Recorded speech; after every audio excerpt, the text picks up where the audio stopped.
Hello guys, welcome back to my YouTube channel. Nityansh classes में आप सभी का स्वागत है। मैं आज आप लोगों के लिए नंबर सिस्टम लेके आया हूँ। नंबर सिस्टम को हम पूरा पढ़ेंगे। नंबर्स को जानना इसलिए ज़रूरी है, यदि आप मैथ्स करते हो तो आपको तो नंबर्स पे ही काम करना है। तो नंबर्स यदि आपको नहीं आते तो आप कैसे मैथ्स जानोगे? इसलिए आपको मैथ्स में नंबर्स की जानकारी होना ज़रूरी है। ठीक है? तो नंबर बहुत से टाइप के होते हैं। अभी तक आपने कभी भी पुरानी क्लासों में देखा हो तो ठीक है। बाकी मेरा आइडिया है कि आप यदि 10th क्लास में हो या कॉम्पिटिटिव एग्जाम में हो या कहीं भी हो, तो आपके लिए ये ज़रूरी है कि आपको नंबर सिस्टम की सारी जानकारी हो, जब आप मैथ्स पे काम कर सकते हैं। ठीक है? तो जैसे रियल नंबर की बात करें तो आपको थोड़ा-सा ऐसा लग रहा होगा कि मैं इंग्लिश में पढ़ाने वाला हूँ, तो बिल्कुल निश्चिंत रहिएगा कि मैं इंग्लिश और हिंदी दोनों में बताऊँगा। क्योंकि इंग्लिश में थोड़ी ज़्यादा ईज़ी होते हैं और हिंदी में थोड़ा-सा नाम ऐसे टफ होते हैं कि ताकि कन्फ्यूज़न आप लोगों को पैदा हो। इसलिए हम इंग्लिश से स्टार्ट करेंगे, बाकी हम इस चैनल पर सारा हिंदी में भी डिस्कशन करेंगे, इंग्लिश में भी करेंगे। मतलब कि कोई भी बच्चा पढ़ेगा तो उसको ऐसा नहीं लगेगा कि हम हिंदी में पढ़ रहे हैं या उसको ऐसा लगेगा कि हम इंग्लिश में पढ़ रहे हैं। मतलब हम बाइलिंगुअल रहेंगे इसमें। हमें मतलब हिंदी और इंग्लिश दोनों आनी चाहिए। ठीक है? तो हम स्टार्ट करते हैं। तो सबसे पहले मैं आपको बता दूँ कि आप जैसे ही नंबर्स, तो नंबर्स को तो हम जानते हैं कि नंबर्स को हम क्या बोलते हैं, संख्या बोलते हैं। ठीक है? तो हम संख्या पर हैं। और इसके अलावा जैसे रियल नंबर, रियल का मतलब क्या होता है? जो चीज़ रियलिटी में हो, मतलब वास्तविक हो। ठीक है? तो इसको क्या बोल देंगे? वास्तविक। ठीक है? तो हिंदी में क्या बोलेंगे? वास्तविक संख्या। ठीक है? ये हो गई वास्तविक संख्या। इसके बाद इमेजिनरी की यदि बात करें तो इमेजिनरी का मतलब क्या होता है? काल्पनिक। ठीक है? तो काल्पनिक नंबर, तो इसको क्या बोलेंगे? काल्पनिक संख्या। ठीक है? काल्पनिक संख्या। अब देखो, नंबर्स होते हैं तो नंबर्स में सीधा-सीधा कन्फ्यूजन बिल्कुल नहीं होना चाहिए। एक तो रियल नंबर होते हैं और दूसरे कौन से होते हैं? इमेजिनरी नंबर होते हैं। जो रियल नंबर होते हैं, रियल नंबर जैसे कि हमने एग्जांपल में लिखा है कि प्लस का 3 है, माइनस का 7 है, कोई भी संख्या बटे में हो, मतलब कि ऊपर बड़ी हो, नीचे छोटी हो, तो इस वाला ये इस टाइप का बटे और एक इस टाइप का बटे होता है। बटे मतलब 2 टाइप के होते हैं, इनको भी हम आगे पता चलेंगे कि ये बटे वाले नंबर कौन से नंबर बोलते हैं। ठीक है? अपन अभी 9 जैसे 19/13 लिखा है, तो 19/13 यदि हम इसको डिवाइड करेंगे तो डेसिमल में कोई नंबर आएगा, मतलब दशमलव में कोई नंबर आएगा, तो देखो ऐसे ही आ गया। तो मतलब ये इसका आंसर तो नहीं है, मतलब ऐसे नंबर आते हैं, ठीक है? और 5/7 है जैसे लिखा है, तो 5 के बटे में क्या है? 7। जैसे आप डिवाइड करोगे तो ये डिवाइड फिर 0 पॉइंट से स्टार्ट होगा, ये दूसरे तरीके से होगा। मतलब मेरे हिसाब से रियल नंबर जितने भी नंबर होते हैं, सारे रियल नंबर होते हैं। जैसे कि प्लस का 3, माइनस के 7, 19/13, 5/7, 0.675, ठीक है? अंडर रूट या करनी 5 या अंडर रूट 11, 11 के अंदर क्या है? करनी 11, ऐसा भी बोलते हैं।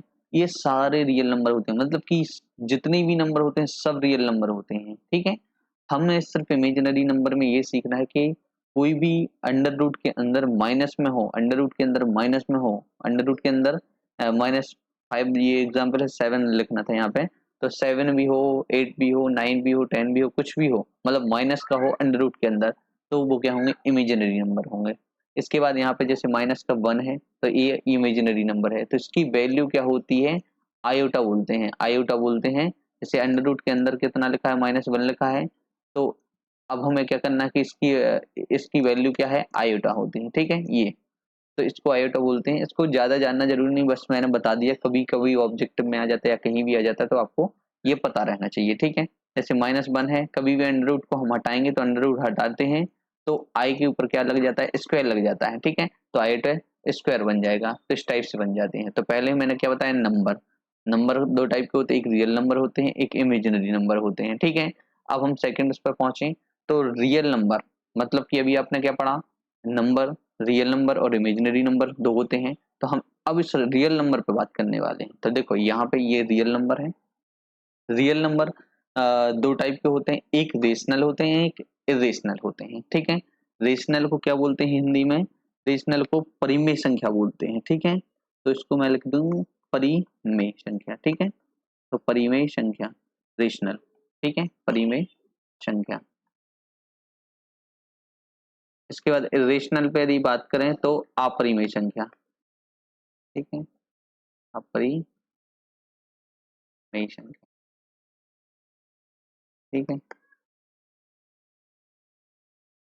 तो परिमेय संख्याएं कौन सी होती हैं और अपरिमेय संख्याएं कौन सी होती हैं? तो अभी हमने बताया था बटे वाली संख्या, तो यही है वो बटे वाली संख्या। जैसे p अपॉन क्यू फॉर्म में लिख लेते हैं। अब जैसे p और q क्यों ले लिया? अब 3/4 ले लिया। कोई बोलेगा सर 4/5 भी तो हो सकता है, तो ऐसे इसलिए इसको एक फॉर्म बोल दिया p/q। मतलब p की वैल्यू कुछ भी हो सकती है, q की वैल्यू हो सकती है कुछ भी। तो 3/4 बोल दिया, 4/5 बोल दिया। और भी अपन जितने भी नंबर रेशनल बोल सकते हैं। जैसे ही मैं आपको बता दूं 5/3 हो गया, तो ये सारे क्या होते हैं? रेशनल नंबर होते हैं। ठीक है, रेशनल नंबर आपको ये समझ में आ गया होगा। और इसके अलावा जैसे 22/7 है, तो ये भी रेशनल नंबर है। ठीक है, तो रेशनल नंबर बटे वाली संख्याएं होती हैं। ठीक है, और इरेशनल नंबर क्या होती हैं? जैसे ये कौन सी रेशनल नंबर हो गई, तो इनको क्या कर दिया कि इनको हम डिवाइड कर सकते हैं और नॉर्मली वापस लिख सकते हैं। ठीक है, और इसके अलावा अपरिमेय संख्या कौन सी होती हैं? जैसे कि जिनको हम पी बाई क्यू फॉर्म में नहीं लिख सकते। पी बाई क्यू फॉर्म में कौन सी संख्याओं को नहीं लिख सकते? जैसे कि हमने कभी लिखा √2। ठीक है, तो √2 की वैल्यू कितनी हो जाती है? 1.414 होती है। 414 इनफाइनाइट तक जाती है, तो इसको कभी हम बटे में नहीं लिख सकते। ठीक है, तो ये कौन सी हो गई? इरेशनल नंबर हो गए। जैसे हमने क्या लिखा? √3 लिखा, तो √3 की वैल्यू क्या होती है? 1.732। अपन को तो इतना पढ़ाया जाता। यदि आप इसको कैलकुलेटर में मोबाइल में इसकी वैल्यू निकाल के देखना, तो आपको पता चलेगा कि इसकी वैल्यू कभी खत्म नहीं होती। तो यही तो पाई की वैल्यू होती है। पाई की वैल्यू होती है, सॉरी, पाई की वैल्यू भी इसी से रिलेटेड होती है। पाई की वैल्यू जैसे 3.14 होती है, इसमें भी हम आगे बढ़ाते जाएंगे तो इसकी वैल्यू अनलिमिटेड होती है। तो मतलब इसको हम पी वाई क्यू फॉर्म में कभी बटे में नहीं लिख सकते इन नंबर को, आप चाहे कितनी कोशिश कर लो। तो आपको रेशनल और इरेशनल में क्या पता चला होगा कि रेशनल वो नंबर होते हैं जिनको पी वाई क्यू फॉर्म में लिख सकते हैं, और इरेशनल नंबर वो होते हैं जिनको पी वाई क्यू फॉर्म में नहीं लिख सकते। बस ठीक है, इसमें हमें इतना ही बताना था। ठीक है, अब हम क्या करते हैं? डेसिमल नंबर पे आते हैं। डेसिमल नंबर वो नंबर होते हैं, उनको क्या बोलते हैं? दशमलव वाली संख्या। कौन सी वाली संख्या होती है? दशमलव वाली संख्या होती है। दशमलव वाली संख्या कौन सी होती है? डेसिमल नंबर, दशमलव वाली। ठीक है, तो इसमें दशमलव वाली संख्या जैसे कि दशमलव एक होता है। कौन सा दशमलव? जैसे मैं एग्जांपल से बात करता हूँ, जैसे 0.5 लिखा है। ठीक है, तो इसके बराबर मैं क्या कर दिया? 1/2। ठीक है, 0.73 है, तो इनको डिवाइड करने पर कितना? 73 अपॉन कितना हो जाएगा? 100, क्योंकि जितने दशमलव होंगे उतने क्या हो जाते हैं? नीचे शून्य लग जाते हैं। जैसे आपने देखा होगा 0.648 लिखा है ऐसे। ठीक है, तो यदि हमें इसको लिखना है तो 81 लिखा है पॉइंट, इसको क्या कर दिया? 125। ये मतलब इसकी वैल्यू बन जाती है। अब इनको कैलकुलेशन करके भी अपन देख सकते हैं। जैसे 0.5 लिखा है, इसको 5/10 लिखा, फिर दोनों को काटा तो 1/2 आ गया। ऐसे 73 लिखा था, तो 73 के अपॉन में 100 आ गया था ऑटोमेटिक। 648 लिखा है, तो 648 लिख के अपॉन में कितना लिख दिया? 1000 लिख देंगे, 1000 लिख देंगे। इनको काटेंगे तो 81/125 आ जाएगा। हमारा मतलब ये है कि अभी हम थोड़े नंबर को सीख रहे हैं, तो कैलकुलेशन पे थोड़ा कम ध्यान देंगे। ठीक है, तो हमें एक चीज पता चल गई कि ये जो हैं ये इनकी वैल्यू आने के बाद ये खत्म हो रहे हैं कि नहीं हो रहे हैं एक जगह। जैसे 73 आ गया, इसके आगे बढ़ रहा क्या? इसको जैसे 100 से डिवाइड कर रहे हैं तो इतना ही आ रहा ना, इसके आगे तो नहीं बढ़ रहा। यहाँ 648 है जैसे, तो अगर हम डिवाइड ऐसे करेंगे तो 648 के बाद एक टाइम ऐसा आएगा कि आंसर रुक जाएगा। तो रुक जाएगा, रुकने वाले को क्या बोलते हैं? टर्मिनेट। टर्मिनेट यानी ये शांत हो जाएगा, रुक जाएगा मतलब। ठीक है, मगर ये नॉन टर्मिनेट हैं, ये होते हैं कि अशांत, ये कभी रुकते नहीं है। ठीक है, अशांत। ठीक है, तो अशांत दशमलव यहाँ पे भी ये कौन से रहेंगे? अशांत दशमलव। ठीक है, ये भी अशांत दशमलव होंगे। अब इन दोनों में भी अंतर क्या है हम वो भी जानते हैं। जैसे मैंने लिखा 1/3, इनको हमने क्या किया? डिवाइड किया, तो 0.3333 बिल्कुल सेम टू सेम वही को वही रिपीट हो रहा है, रिपीटिंग। ठीक है, सेम टू सेम वही की चीज रिपीट होती जा रही है अनंत तक। ठीक है, जैसे मैंने लिखा 56/99। ठीक है, जब हम इनको डिवाइड करेंगे, आप कैलकुलेटर से देखना, क्योंकि अभी मुझे सिर्फ नंबर को सिखाना है, मुझे कैलकुलेशन नहीं सिखाना है अभी। ठीक है, आप सिर्फ नंबर को समझो। 0.56 हमने क्या किया? फिर इसके बाद आगे बढ़े तो 56 आ गया, फिर इसके बाद ऐसे ही आगे बढ़े। तो मैंने जब इनको डिवाइड किया तो 56 ये दोनों 56 रिपीट हो रहे हैं। ऐसे ही मेरे पास एक नंबर है 137, तो उससे को मैंने डिवाइड किया 999 से। ठीक है, तो इसको जब हम डिवाइड करेंगे तो इसका आंसर क्या आएगा? 137 पॉइंट से 0.137, फिर 137, फिर 137, मतलब 3-3 नंबर रिपीट हो रहे हैं, एक सीक्वेंस में रिपीट होते हैं। यहाँ पे सिंगल डिजिट हो रहा था रिपीट, यहाँ पे डबल हो रहे थे, यहाँ पे ट्रिपल हो रहा है, मतलब कि ये रिपीटिंग है, मतलब ये रिपीट हो रहे हैं। ये कौन से वाले अशांत हैं? टर्मिनेटिंग, नॉन टर्मिनेटिंग कौन से हैं? टर्मिनेट का मतलब क्या होता है? शांत। नॉन टर्मिनेट का मतलब होता है अशांत। इसमें कौन से अशांत हो रहे हैं? तो ये कौन से हो रहे हैं? रिपीटिंग वाले। तो ये क्या हो रहे हैं? मतलब कि अशांत, मतलब रुक नहीं रहे हैं मगर रिपीट हो रहे हैं बार बार। बाकी इनको तो हम पी वाई क्यू फॉर्म में लिख पा रहे हैं कि नहीं लिख पा रहे हैं? इनको लिख पा रहे हैं। अब देखो यहाँ पे, अब जैसे हम तीसरी वाले की बात करें तो ये भी नॉन टर्मिनेटिंग है, मतलब कि अशांत है। तो इसमें क्या है? नॉन रिपीटिंग, मतलब कि ये रिपीट भी नहीं होंगे। यहाँ तो रिपीट हो रहे थे, अब यहाँ पे रिपीट नहीं होंगे। जैसे हमने क्या किया? Under root 2। ठीक है, तो अंडर रूट 2 की वैल्यू क्या निकली? 1.414, और भी आगे ऐसी बढ़ती जाएगी। ठीक है, तो उसमें भी चेंजेस होते जाएंगे, 3, 2, 6, 1 कुछ भी ऐसे आता जाएगा, मतलब इसका कोई फिक्स नहीं रहेगा। तो मतलब ये कौन से हैं? अशांत तो हैं ही, क्योंकि इनका आंसर तो कभी खत्म हो ही नहीं रहा है।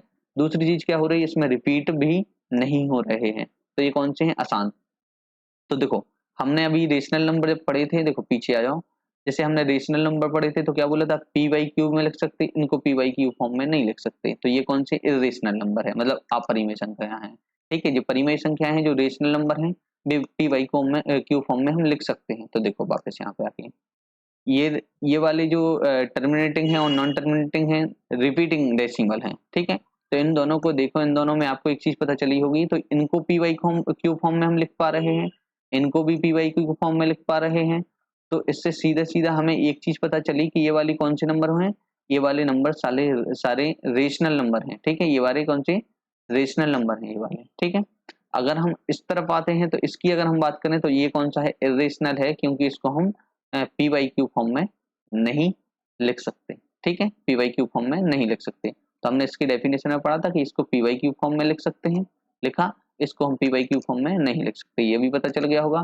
तो इन दोनों से ये समझ में आ गया तुम्हें कि ये रेशनल है और ये कौन से हैं? रेशनल नंबर हैं। ठीक है, तो ये हमारा कौन सा काम हो गया? ये हमें डेसिमल नंबर की जानकारी लग गई और डेसिमल नंबर सीख गए।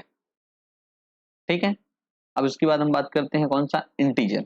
ठीक है, तो इंटीजर नंबर्स होते हैं जो, तो इंटीजर का सीधा सीधा ये है कि इनको पहले तो हिंदी में आप समझो, इसको बोलते हैं इंटीजर, मतलब कि पूर्णांक। ठीक है, क्या बोलते हैं? पूर्णांक। तो जो आपने नाम सुना हो, पूर्णांक संख्याएं कौन सी होती हैं? तो पूर्णांक संख्याएं होती हैं, इसको मैं इस तरीके से बता दूं, नंबर लाइन कैसे में बनती है, मैं क्या देखता हूँ। चलो अपन ऐसा करते हैं कि इसमें नंबर लाइन को बना लेते हैं। ठीक है, जैसे हमने क्या किया, यहाँ से यहाँ तक लास्ट तक पहुंचे, तो यहाँ पे ये है। ठीक है, इसमें मैंने जीरो बीच में रहेगा, इस तरफ आएंगे। ठीक है, नंबर लाइन कभी आपने देखी हो तो आज देख लो आप। ठीक है, यहाँ से -1, -2, -3, -4, -5, -6। ठीक है, अगर इस तरफ आए तो 1, ठीक है, 2, 3, 4, 5 और 6, और ऐसे जाएंगे तो कहाँ? इनफिनाइट तक पहुंचेंगे। इस ये भी अनंत तक जाएगा। ठीक है, तो दोनों क्या है? अनंत तक जाएंगे। ठीक है, ये कौन सी? प्लस वाली वैल्यू होगी। तो आपको एक बात समझ में आई होगी कि नेगेटिव इंटीजर, मतलब कि ये जो नंबर लाइन पे जितने भी नंबर होते हैं, ठीक है, तो सारे नंबर जितने भी नंबर लाइन पर होते हैं, ये सारे क्या होते हैं? इंटीजर होते हैं। इंटीजर, इंटीजर मतलब कि कौन सा इंटीजर नहीं होता? दशमलव वाला नंबर, बटे वाला नंबर, क्योंकि ये नंबर लाइन पे थोड़ी होते हैं। नंबर लाइन पे जो जो होते हैं वो क्या होते हैं? इंटीजर, मतलब कि पूर्णांक, पूरे अंक। ठीक है, इस बात को तुम ध्यान दो। इसमें क्या है? हमारा जो जीरो, इसमें कुछ पॉइंट में यदि कोई नंबर है तो हम क्यों बोलेंगे उसको इंटीजर? उसको नहीं बोलेंगे। पूर्णांक कौन सा होगा? जो डेसिमल में नहीं होगा, को आपको बहुत अच्छे से याद रखना है। ठीक है, तो जो इंटीजर होते हैं वो क्या होते हैं? पूर्णांक होते हैं, उनको हम एक नंबर लाइन पर लिख सकते हैं आसानी से। ठीक है, अब नेगेटिव इंटीजर होते हैं और पॉजिटिव इंटीजर। ठीक है, तो नेगेटिव और पॉजिटिव तो नहीं बोल सकते, इसको हम बोल सकते, इसका इस वर्ड को हटा के इसको नॉन, तो मैं आपको बता दूं, तो हम बोल सकते हैं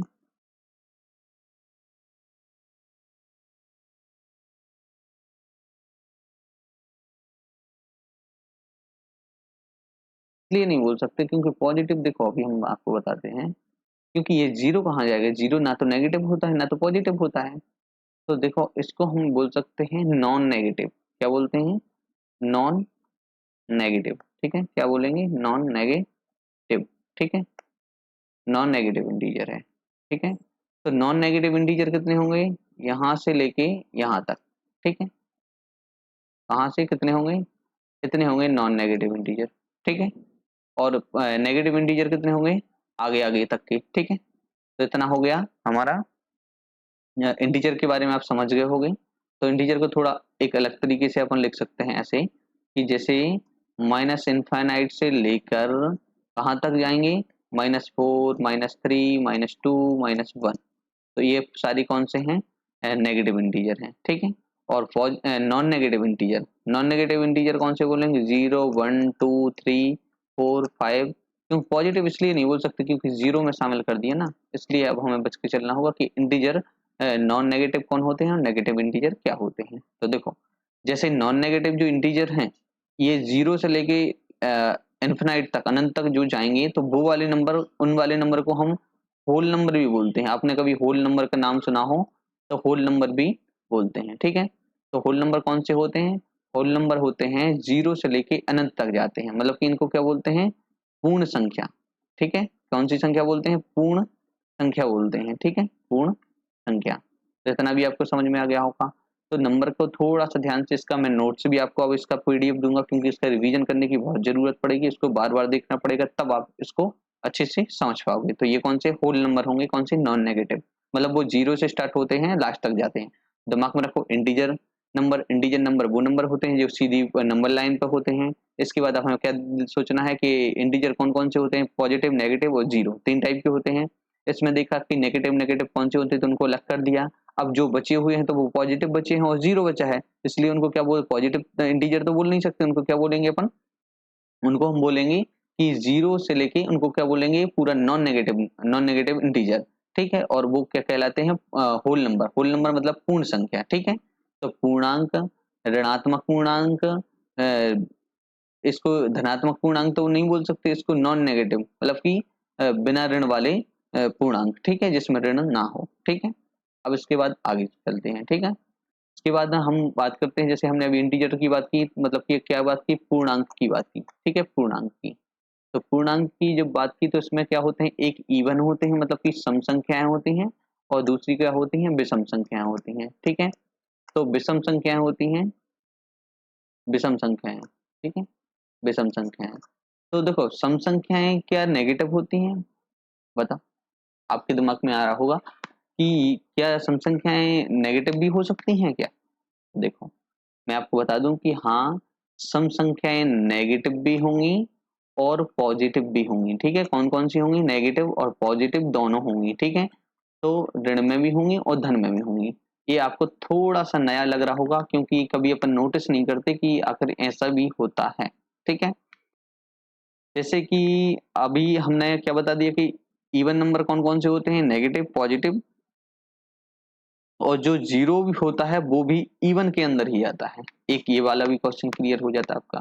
ठीक है, तो जैसे हम स्टार्ट करेंगे कहाँ से? माइनस। इवन और ऑड में थोड़ा सा अंतर, एक चीज और बता दूं मैं आपको, थोड़ा सा समझो आप, 1 मिनट की बात है। इसको अलग से बोर्ड स्टार्ट कर लेते हैं अपन। ठीक है, इसमें थोड़ा सा एक बात बतानी थी।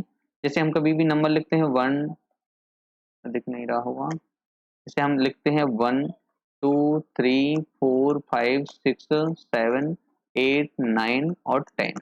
ठीक है, मैंने ऐसे नंबर लिखते गए। ठीक है, तो इवन और ऑड समझ लो सबसे पहले। देखो, ऑड, ऑड कौन कौन सा है? जिस पे मैं क्रॉस करूंगा ये ऑड होंगे, ये वाला ऑड है, ये वाला ऑड है, ये वाला ऑड है, ये वाला ऑड है। ठीक है, और इवन कौन कौन से हैं? ये वाला 2, 4, 6, 8। ठीक है, यहाँ जीरो से स्टार्ट करो तो जीरो भी इवन हो गया। ठीक है, और 10, तो ऐसे क्या होते हैं? इवन होते हैं। तो बस आपको इतना समझ में आ गया होगा। ठीक है, अब अपने पास जैसे अपन अभी हैं क्या? Even number. तो इवन नंबर क्या होगा? नेगेटिव, पॉजिटिव और जीरो। जैसे मैंने माना शुरू से, जैसे मैंने माना कि -8, माइनस -8 ठीक है, फिर -6, -4, -2, ठीक है, और इसके बाद -2 के बाद फिर क्या, एक तो आएगा नहीं, फिर इसके बाद 0 आएगा, फिर इसके बाद 2, 4, 6, 8। तो ये सारे क्या हो गए, ये सारे कौन से हो गए, ये इवन नंबर हो गए, सम संख्याएं हो गई। सम संख्याओं को आपको याद भी रखना है कि ये होती हैं सारी सम संख्याएं, ठीक है।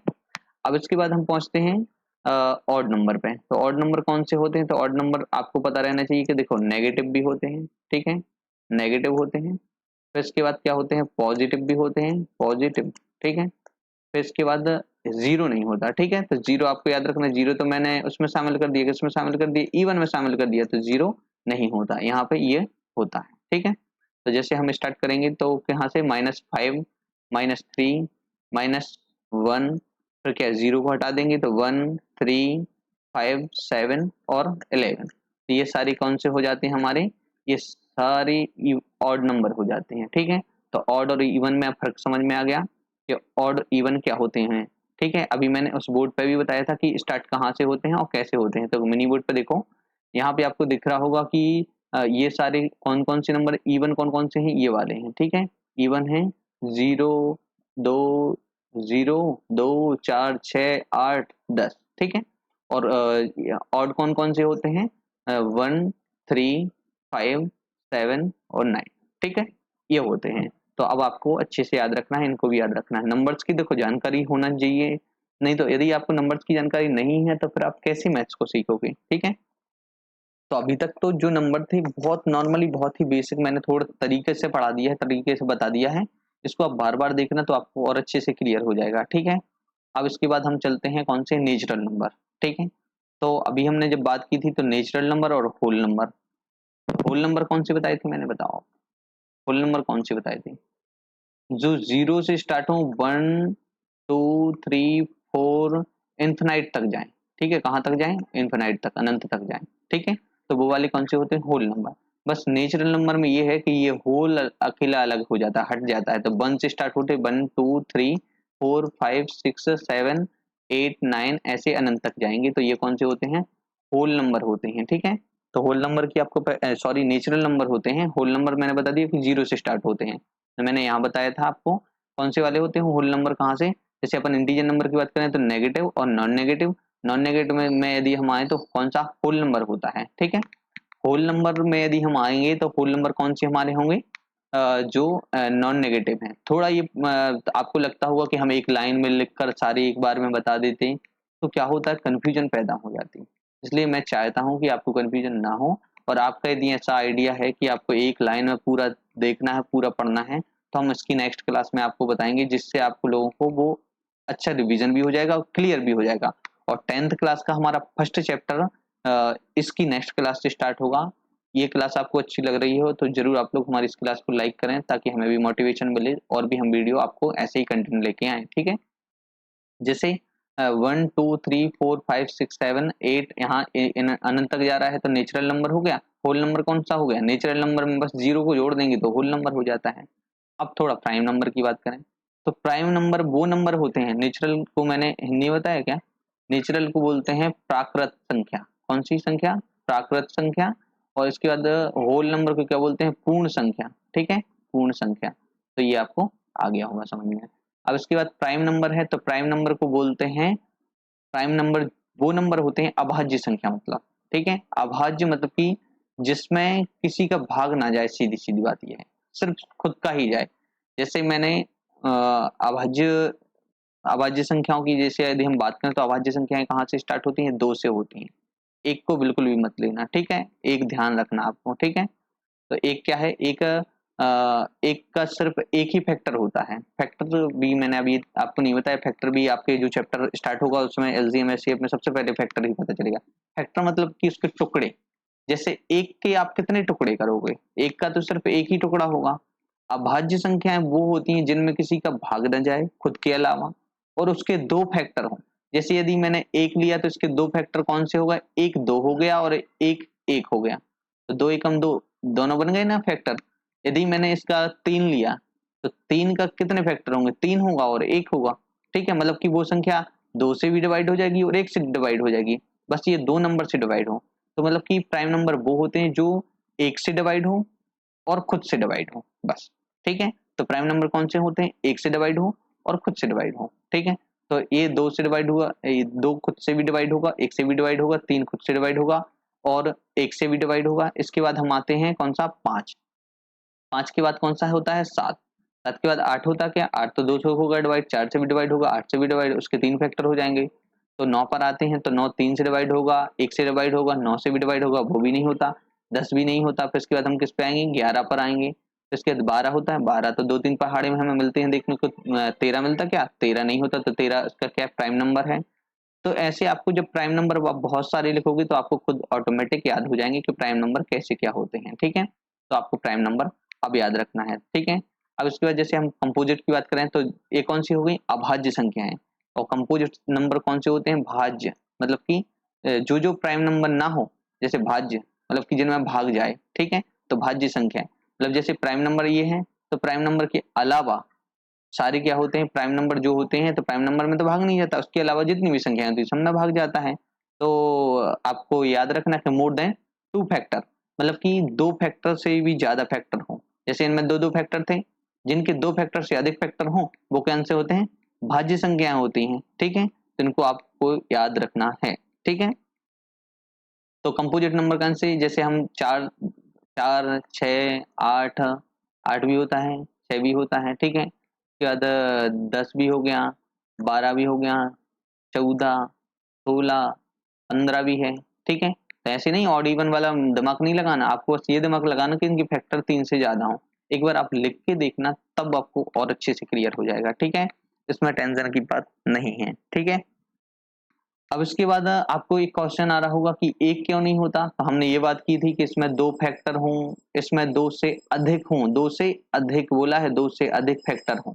ठीक है, एक का तो सिर्फ एक ही फैक्टर होता है। फैक्टर मतलब कि एक तो या तो एक से ही डिवाइड होगा और खुद से क्या, वो तो ही एक होता है, तो इसलिए आपको सोचने की जरूरत नहीं है। ठीक है, तो आपको प्राइम फैक्टर, प्राइम नंबर समझ में आ गया होगा। अब अभाज्य संख्या है, कंपोजिट नंबर समझ में आ गए होंगे, भाज्य संख्या जिनमें भाग चला जाए। ठीक है, इसके बाद है कौन सा? को प्राइम नंबर। तो को प्राइम नंबर ऐसे होते हैं जिनका जिनमें से एक कॉमन आता है। कॉमन का मतलब ये होता है कि कोई भी नंबर है वो दोनों में एक हो। जैसे हम बात करते हैं जैसे दो और तीन है, तो इसमें से कॉमन निकल रहा है कुछ, इसमें से सिर्फ एक ही कॉमन निकल रहा है, मतलब कि ये क्या है? प्राइम नंबर है, सॉरी को प्राइम नंबर है। ठीक है, सारे प्राइम नंबर तो हैं मगर को प्राइम नंबर है। अब जैसे दिमाग में हो कि 16 और 19 है, 9 है जैसे। ठीक है, 16 और 9 है, तो 16 और 9 में से क्या कॉमन निकलेगा? निकलेगा क्या कुछ? बाकी आप सोचो कि ये प्राइम नंबर है क्या? ये प्राइम नंबर नहीं है, ये तो डिवाइड होती है अलग अलग से। सोचो, देखो प्राइम नंबर की यदि बात करें तो ये वाले प्राइम नंबर होते हैं जो जिसमें किसी का डिवाइड, किसी का भाग नहीं जाता। मगर अब हम को प्राइम में अगर आ रहे हैं, और को प्राइम में ये दोनों क्या कंपोजिट नंबर हैं, ये वाले कंपोजिट नंबर जिनमें भाग चला जाता है किसी का भी। बाकी इनमें से कुछ कॉमन निकल रहा? क्या नहीं निकल रहा। बाकी इन दोनों की कॉम्बिनेशन को ही को प्राइम नंबर बोल दिया उन्होंने। ठीक है, दो और तीन को बोला, जैसे 11 और 13 हो जाते हैं, 25 और 19 हो जाते हैं। यदि 25 की बात करें तो 25 तो डिवाइड होता है बहुत सारे नंबर से, ये प्राइम नंबर नहीं है। बाकी को प्राइम नंबर क्यों है? क्योंकि इन दोनों का पेयर है, इन दोनों के पेयर में से कुछ बाहर नहीं निकल रहा। बाहर निकाल के बताएं, जैसे दो और चार को ले लिया, दो और चार को ले लिया, तो दो में दो को हमने, दो है जैसे, तो दो को हमने ऐसे लिख दिया, और चार को क्या लिख सकते? दो गणित के दो लिख सकते हैं। तो इन दोनों में कॉमन क्या है? दो निकल रहा बाहर। बाहर को यदि हम दो को निकालेंगे तो अंदर एक और क्या बचेगा? दो बचेगा कि नहीं बचेगा? तो ये क्या हो जाते हैं? ये वाले नंबर जो होते हैं को प्राइम नंबर होते हैं, इनमें से कॉमन एक निकले, सिर्फ इसमें से सब में से कॉमन एक निकले, एक के अलावा यदि कुछ भी निकलता है तो वो को प्राइम नंबर नहीं होते हैं। ठीक है, तो हमें ये थोड़ा सा आपको बताना था नंबर सिस्टम में, थोड़ी सी आपको इस चीज की समझ बिल्कुल होनी थी। ठीक है, और इनका मैं नेक्स्ट क्लास में पूरा रिवीजन कराऊंगा, और थोड़ी सी यदि टफ लगे हो तो आप हमें कमेंट करो, यदि और कोई दिक्कत हो तो आप हमें बताइए।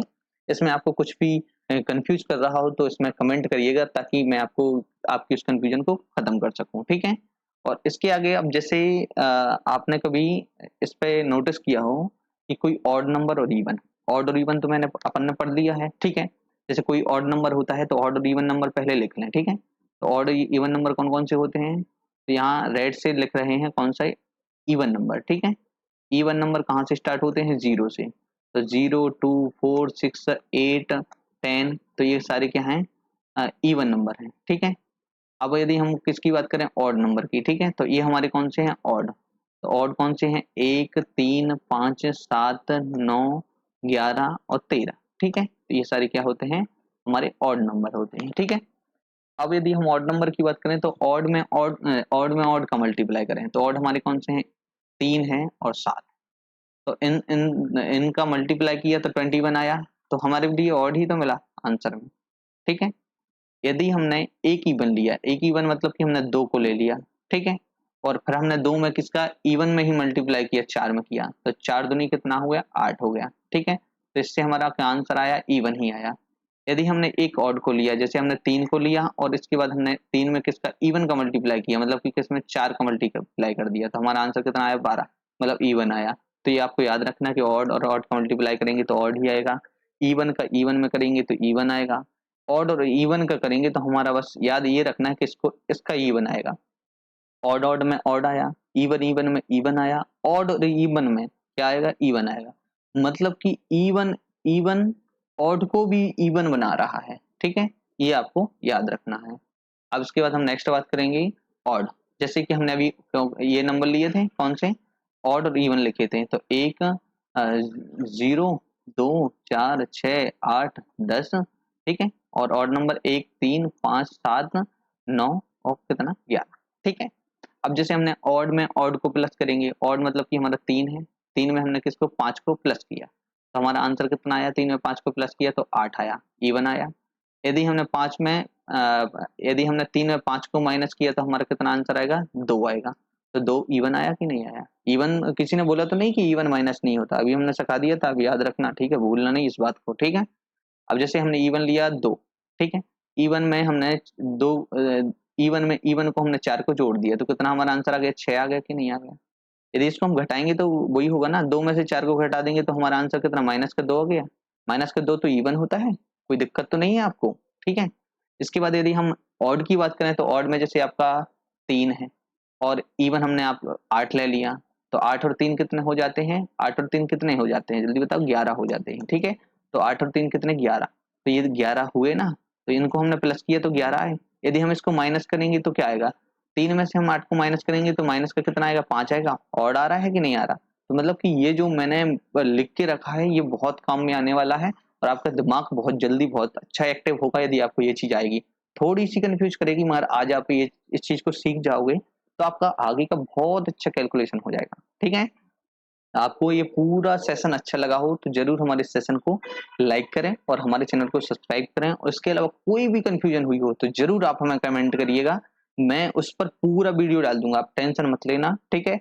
अब हम पूरी मैथ्स को करने वाले हैं कल से स्टार्ट, अब क्योंकि आपको नंबर की सारी जानकारी लग गई है और भी जो भी बेसिक होगा मैं बीच बीच में आपको कराऊंगा, ठीक है। आपको 10th की मैथ्स बहुत अच्छी करनी है तो आप बिल्कुल हमारे चैनल पर जुड़े रहिएगा, आप लोगों को पूरा बिल्कुल फ्री कोर्स कराने वाला हूँ, टेंशन फ्री रहेगा, ठीक है। Okay, bye bye.